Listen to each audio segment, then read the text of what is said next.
7 வயசு இருக்கும்போது பாலியல் வன்முறை முதல் வாட்டி நடந்துடுது. ஆனால் அது ஒரு வாட்டி நடக்கல, அது நடந்துக்கிட்டே இருந்துச்சு.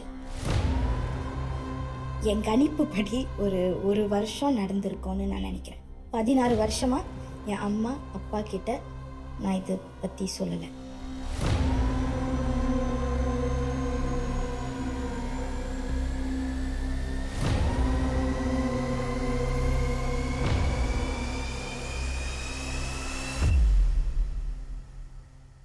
ஒரு அழகான குடும்பம். அந்த குடும்பத்துல 7 வயது குழந்தை.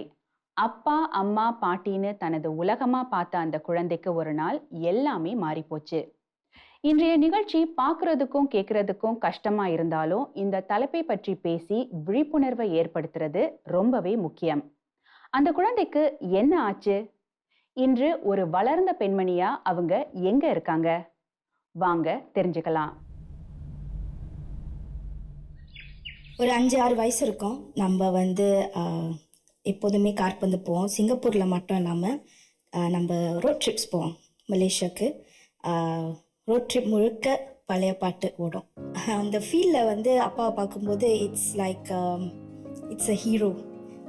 இட்ஸ் கார்பந்து விளையாடுறது பெரிய விஷயம், எனக்கு ரொம்ப பிடிச்ச விஷயம். ஆனால் அவர் விளையாடும்போது அது பார்க்கும்போது it's really a super hero moment. So நான் ஒரு 7 வயசு இருக்கும்போது என் அப்பாவுக்கு ஒரு உணவகம் இருந்துச்சு லிட்டில் இந்தியாவில். ரொம்ப பிரபலமான ஒரு உணவகம். நிறையா பிஸ்னஸ் வந்துச்சு, ரொம்ப சக்ஸஸ்ஃபுல்லாக இருந்துச்சு அந்த உணவகம். அப்போ அவங்களுக்கு நிறைய கூட்டாளிங்க வர ஆரம்பித்தாங்க. ஸோ ஒருத்தர் வந்தார் நம்ம வாழ்க்கைக்குள்ளே.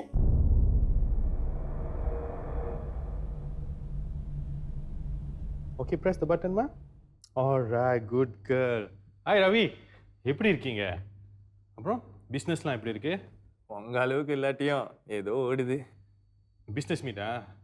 எப்போ தான் வீட்டுக்கு வரீங்க? ஒய்ஃபும் கேட்டுகிட்டே இருக்காங்க. இருங்க, உங்களுக்கு தண்ணி நானே எடுத்துகிட்டு வரேன். ஸோ ரவி நம்ம வாழ்க்கைக்குள்ளே வந்தார், என் அப்பாவோட கூட்டாளியாக. அவருக்கும் அந்த சாலையில் தெக்கால ஒரு உணவகம் இருந்துச்சு. ஸோ அதுவும் ஒரு குடும்ப உணவகம். ஸோ அதனால அவங்களோட ஃப்ரெண்ட்ஷிப் ஆரம்பிச்சிச்சு. நிறைய வாட்டி இந்த ரவி கடைக்கு வருவார், நானும் கடையில் இருப்பேன். ஸோ அப்போ தான் நான் ரவியை சந்தித்தேன் 7 வயசில். அவர் அப்பாவுக்கு மட்டும் இல்லாமல் குடும்பத்துக்கும் நெருக்கமாக பழக ஆரம்பித்தார். சின்ன வயசாக இருக்கும்போதே எனக்கு விஜய் ரொம்ப பிடிக்கும். அவரோட படம் பாடல்கள் அப்போல்லாம் சிடி இருந்துச்சு. ஸோ எனக்கு எப்போதுமே அந்த போஸ்டர்ஸ், சிடிஸ், எனக்கு பிடிச்ச சாப்பாடு கடையிலேருந்து எடுத்துகிட்டு வருவார். எப்போதுமே என் கூட பேசுவார். அவர் ரொம்ப நல்லவராக தான் இருந்தார். எனக்கு அவரை பிடிச்சிருந்துச்சு. அப்போ என் அப்பா வெளியூருக்கு போக ஆரம்பித்தார், ஏன்னா வேலை விஷயமா. எப்போ பார்த்தாலும் வேலை வேலைன்னு இருந்தா வீட்டை யாரு கவனிக்கிறது? என்னால் மட்டும் எப்படி எல்லாத்தையும் தனியாக பார்க்க முடியும்? பிள்ளையை கவனிக்கவா வேலையை கவனிக்கவா? நான் போறதே உங்க 2 பேருக்கும் தானே. இது ஏன் உனக்கு புரிய மாட்டேங்குது? அதெல்லாம் தேவையில்லை.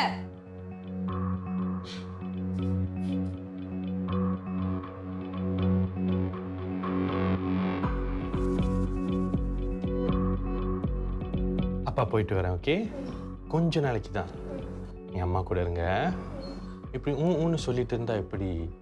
நல்லா பேசி அப்பாவை சந்தோஷமா அனுப்புனா தானே அப்பா சந்தோஷமா போயிட்டு வரலாம். நல்லா படிக்கணும். சரி. அப்பா வரும்போது நிறைய ப்ரெசன்ட்ஸ் வாங்கிட்டு வரேன். ஓகே, சரி. பார்த்துக்க. எப்படி போறீங்க? ரவி வந்திருக்கான். நான் இல்லாத போது வச்ச தேவைனா ரவி கிட்ட கேளு, நான் அவங்ககிட்ட சொல்லிட்டேன்.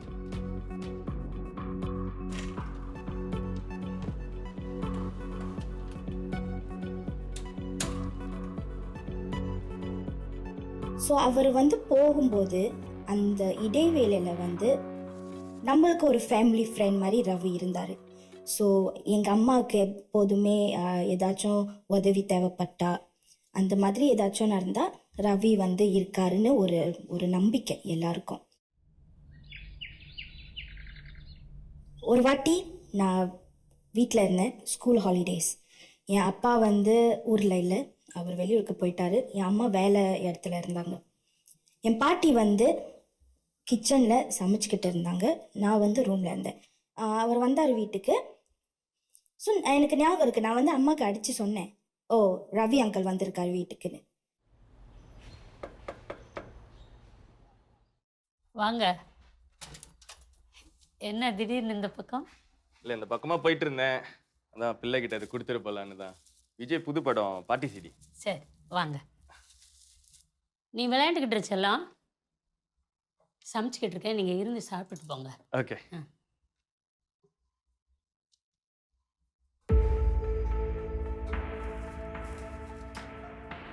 ஹாய், இந்த பாரு நான் உனக்கு என்ன கொண்டு வந்திருக்கேன்னு. விஜய் படம் பாட்டு சிடி. ஏய், ஆனால் நான் உனக்கு கொடுக்குற முன்னாடி நானும் நீ ஒரு கேம் விளையாடுவோமா? நான் 1 2 3ன்னு சொல்லுவேன், நீ ரூமில் போய் ஒளிஞ்சிக்கணும். ஓகே?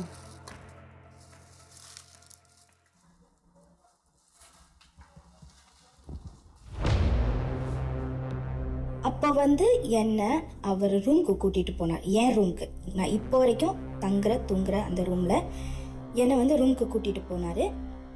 கதவை வந்து முழுசாக சாத்தலை, கொஞ்சம் சாத்திட்டு முதல் வாட்டி அப்போ தான் நடந்துச்சு. எனக்கு என்ன நடக்குதுன்னு தெரியல ஆக்சுவலி. இப்போ ஏன்னா 7 வயசில் எனக்கு ஒன்றுமே புரியல. ஆனால் அவர் வந்து இது நமக்குள்ளே இருக்கிற ஒரு ரகசியம், யாருக்குமே தெரியக்கூடாது, இது ஒரு கேம் தான், டோன்ட் பி ஸ்கேர் அந்த மாதிரி சொன்னார். இது வெளியே சொன்னால் என்னமோ நடக்க போகுதுன்னு எனக்கு தெரியும், ஆனால் அது என்ன எப்படி ஒன்றுமே புரியல. ஸோ ஒரு சின்ன பிள்ளையா நான் என்ன செஞ்சேன், நான் யார்கிட்டையும் சொல்ல. அம்மா அப்பா திட்டுவாங்களோ, இல்லை என்னால் தான் இப்படி நடந்துட்டோ, என்ன நடந்துட்டுன்னு கூட எனக்கு தெரில. ஸோ நான் ஒன்றுமே சொல்லலை. மறுபடியும் ஊருக்கா? எத்தனை வாட்டி சொல்றது? ஏன் நான் வந்தாலே இப்படி பிரச்சனை பண்ணிக்கிட்டே இருக்க? ஒரு வாட்டியாவது நிம்மதியா அனுப்பி வச்சிருக்கிய நீ? பிரச்சனை பண்ணணும்னு எனக்கு என்ன ஆசையா? இங்க என்ன பிரச்சனைன்னு தெரியுமா? எப்படி நான் எல்லாத்தையும் சமாளிக்கிறேன்னு தெரியுமா? நீ வீட்டை பார்த்துக்கோ, நான் வேலையை பார்த்துக்கிறேன்னு சொல்லிட்டு இருந்தேன். அப்புறம் எதுக்கு பிரச்சனை கொடுக்குறப்ப? வீட்டை மட்டும் பாத்துக்கலனா வெளில வேலையும் பார்க்க வேண்டியிருக்கு. நான் வேலைக்கு அம்மா, அப்பா அம்மா ஜஸ்ட் டாக்கிங்மா, பயப்படாது. ஓகே?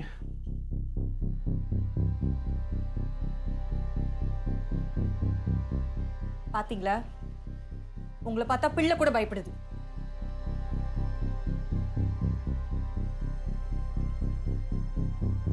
குழந்தைங்க எப்போவுமே வந்து நம்ம கிட்ட ஏதாவது பேச வர்றதுக்கு முன்னாடி என்ன பண்ணுவாங்கன்னா, ஒரு சின்ன ஒரு நூல் விட்டு பார்ப்பாங்க. முதல்ல எல்லா விஷயத்தையும் சொல்ல மாட்டாங்க, சின்ன நூல் விட்டு பார்ப்பாங்க. அதாவது டிப் ஆஃப் ஐஸ்பர்க்னு சொல்லுவோம் இல்லையா, அந்த மாதிரி முதல்ல வந்து ஒரு சின்னதாக வந்து நான் வந்து அது ஒன்று பார்த்தேன், இது கேட்டேன் அப்படின்னு ஏதாவது மெதுவாக ஆரம்பிப்பாங்க. அப்போ வந்து அந்த பெற்றவங்க வந்து அவங்கக்கிட்ட காது கொடுத்து கேட்கறதுக்கு ரெடியாக இருக்காங்களா இல்லையான்னு அந்த குழந்தை பார்க்கும். இல்லை அப்படின்னா அந்த குழந்தை என்ன ஆகும்னா அப்படியே வந்து வாயை மூடிட்டு அமைதியாக போயிடும், சொல்லாது.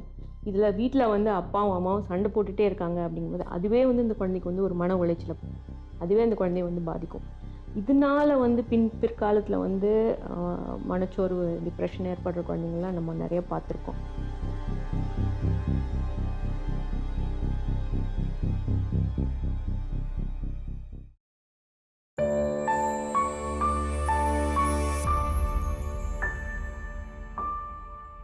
நம்மள பல பேருக்கு நமது இளமை பருவத்தை பத்தி நினைச்சாலே சுகமான நினைவுகள் ஞாபகத்துக்கு வரும். ஆனா இவங்களுக்கு அந்த பருவம் ஒரு நரகமா அமைந்தது. அறியாத வயது, யதார்த்தமான அப்பாவித்தனம், இது எல்லாமே அந்த ஒரு நொடியில பறிக்கப்பட்டது. அந்த அழகான குடும்பம் ஒரு அசுரன் மேல தப்பான நம்பிக்கை வைத்தது. அதனால ஒரு அப்பாவி குழந்தையின் வாழ்க்கை அழிக்கப்பட்டது. ஸோ 7 வயசாக இருக்கும்போது அது முதல் வாட்டி பாலியல் வன்முறை முதல் வாட்டி நடந்துடுது. ஆனால் அது வந்து ஒரு வாட்டி நடக்கலை, அது நடந்துக்கிட்டே இருந்துச்சு. எவ்வளோ நேரத்துக்கு நடந்துச்சுன்னு நீங்கள் எனக்கு கேட்டால் எனக்கு தெரியாது. அவருக்கு ஒரு காடி இருந்துச்சு, எனக்கு இந்த லாங் டிரைவ்ஸ் போகிறதுக்கு ரொம்ப பிடிச்சிருந்துச்சு. அப்போல்லாம் என்னை எப்போதுமே டிரைவ்ஸ்க்கு கூட்டிகிட்டு போவார், யாருமே இல்லாத ஒரு இடம். அப்படி ஒரு இடம் தான் காபாக்ஸ், யாருமே இருக்க மாட்டாங்கள்ல.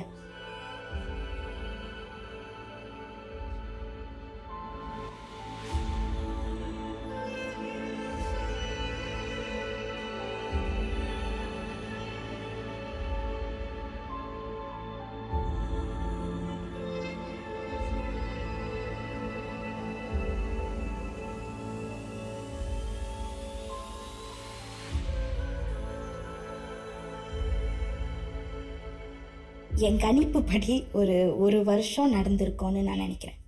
ஏன்னா அந்த வருஷத்தில் அந்த ஒரு காலகட்டத்தில் மட்டும்தான் நான் வந்து யோசிக்கும்போது எனக்கு நிறைய விஷயம் ஞாபகத்துக்கு இல்லை. ஆனால் இது வந்து தொடர்ந்து நடக்கிற அந்த ஒரு காட்சி மட்டும் ஒரு படம் மாதிரி இவள் ரன் இன் மை ஹெட். அது எப்போ நிப்பாட்டுச்சு, அவர் எங்கே போனார், எப்படி நம்ம வாழ்க்கையிலேருந்து வெளியானார், எனக்கு ஒன்றுமே ஞாபகம் இல்லை. எனக்கு தெரியல. ஒரு நாள் காணாமல் போயிட்டார். That's it. அவங்களுக்கு வந்து தெரியாது தனக்கு என்ன நடக்குதுன்னு தெரியாது. அப்புறம் தனக்கு ஏதோ தவறு நடந்திருக்கு அப்படின்னு யோசிக்க ஆரம்பிக்கும். அப்புறம் வந்து அதை வந்து மறைக்க பார்ப்பாங்க, அப்புறம் மறக்க பார்ப்பாங்க. அதனால என்ன ஆகும்னா இப்போ காலப்போக்கில் வந்து அந்த முழு விவரங்களும் அவங்களுக்கு ஞாபகம் இருக்காது. அது வந்து அடி மனசில், ஆனால் அது வந்து ஒரு மாதிரி பதிஞ்சிருக்கும். சின்ன வயசில் ஒரு 7 வயசில் அவங்கள வந்து ஒருத்தர் வந்து உடல் ரீதியாக தொந்தரவு பண்ணியிருக்காரு. இவங்களுக்கு வந்து ஒரு ஆண் நண்பர்கிட்டேயோ இல்லை ஒரு அவங்களுக்கு வந்து ஒரு காதல் ஏற்பட்டாலோ அவங்கக்கிட்ட பழகும்போது அவங்களுக்கு வந்து அந்த நினைவுகள் வரத்துக்கு வாய்ப்பு இருக்குது. ஏன்னா அவங்க வந்து அதெல்லாம் மறந்து அதை வந்து ஒரு மாதிரி என்ன சொல்லுது மறைச்சி அழுத்தி வச்சுருக்காங்க. அந்த அழுத்தம் வெளியில் வர ஆரம்பிக்கும். அப்போ என்ன பண்ணுவாங்கன்னா ஒரு பதட்டம் காட்டுவாங்க, அழுவாங்க, என்னால் இது முடியாது அப்படின்னு சொல்லுவாங்க. அந்த மாதிரி நடக்கிறதுக்கு வாய்ப்புகள் உண்டு.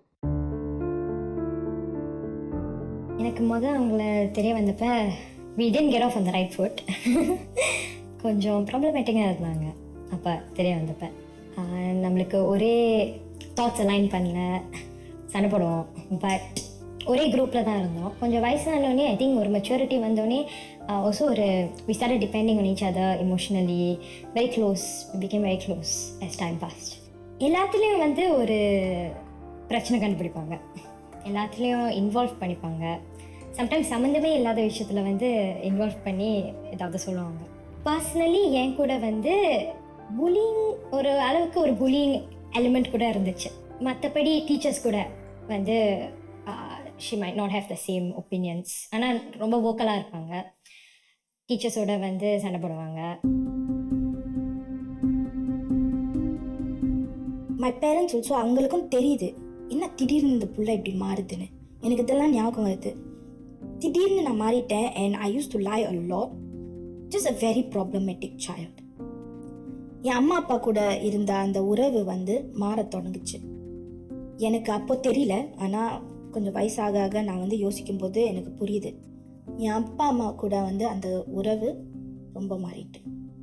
பட் நான் அப்பா கூட வந்து அதுக்கப்புறம் பேசுகிறதே நிறுத்திட்டேன்.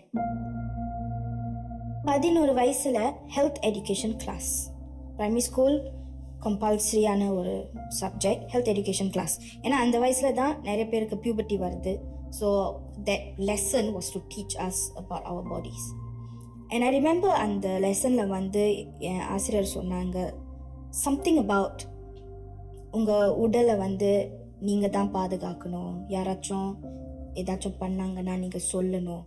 அப்போ தான் எனக்கு புரிய ஆரம்பிச்சிச்சு எனக்கு என்னமோ நடந்துட்டுன்னு. இந்த சம்பவம் நடந்துச்சுன்னு ஐ திங்க் செகண்டரி ஸ்கூல் அப்போ சொல்லியிருப்பாங்க. யூஸ்வலி மற்றவங்களுக்கு நடக்கிறத கேட்டு பார்த்துருப்போம், ஆனால் நம்ம கூடயே இருக்கிறவங்க நெருக்கமாக இருக்கிறவங்களுக்கு நடக்கும்போது it hits differently to you.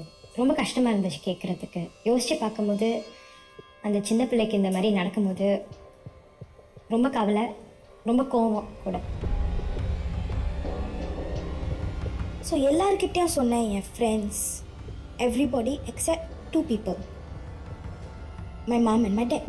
என் அம்மா அப்பாவுக்கு நான் அதை சொல்லவே இல்லை.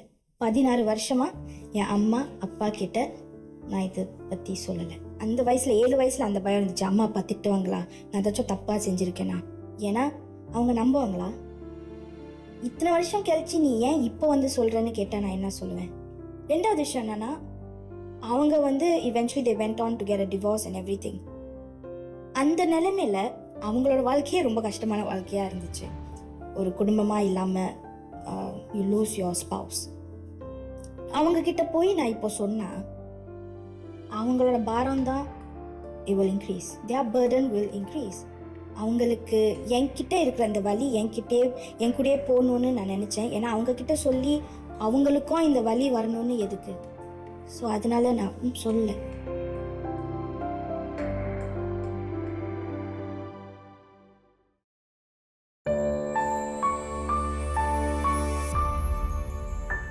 இந்த சம்பவம் நடக்கும்போது அவங்களுக்கு 7 வயது. இதற்கு பிறகு சுமார் 20 ஆண்டுகளுக்கு தன் பெற்றோர்கிட்ட இதை பத்தி எதையுமே சொல்லாம அவங்க தனியா போராடினாங்க.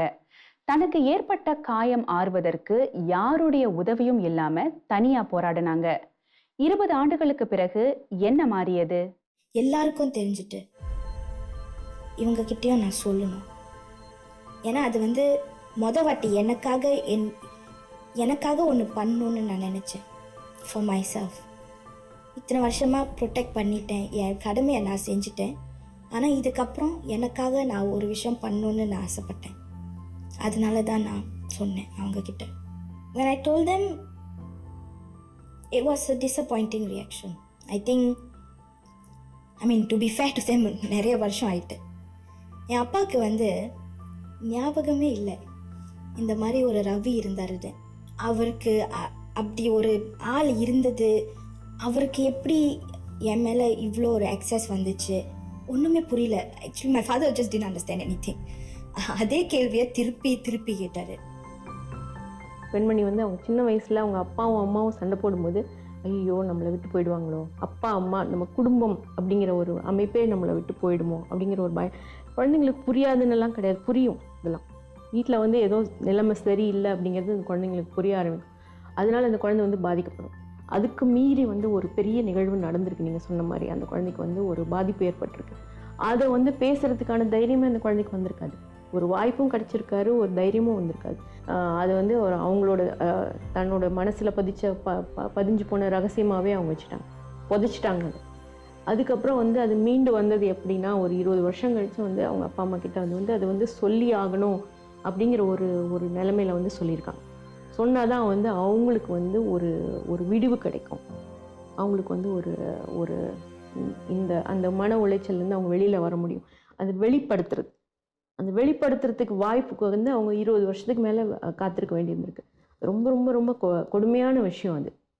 இது மாதிரி தான் பெரும்பாலான குழந்தைங்களுக்கு நடக்கும்.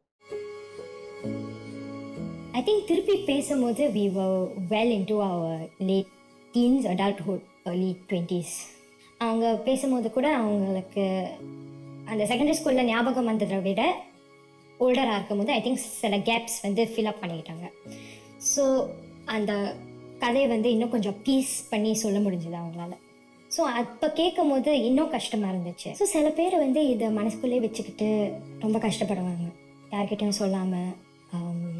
அவங்களுக்குள்ளே they might be like torturing themselves with the thoughts. ஒரு நெருங்கியவங்களுக்கு கிட்ட சொன்னால் அது ஒரு பாரத்தை இறக்கி வைக்கிற மாதிரி இருக்கும். அது எல்லார்கிட்டையும் சொல்லணும்னு தேவையில்லை, ஊருக்கு சொல்லணும்னு தேவையில்லை. ஆனால் அவங்க கூட இருக்கிறவங்களுக்கு, உங்களுக்கு நம்பிக்கை இருக்கிறவங்க கிட்ட சொன்னால் அது கொஞ்சமாவது அந்த பாரத்தை கொஞ்சம் குறைக்கும்னு நான் நம்புகிறேன்.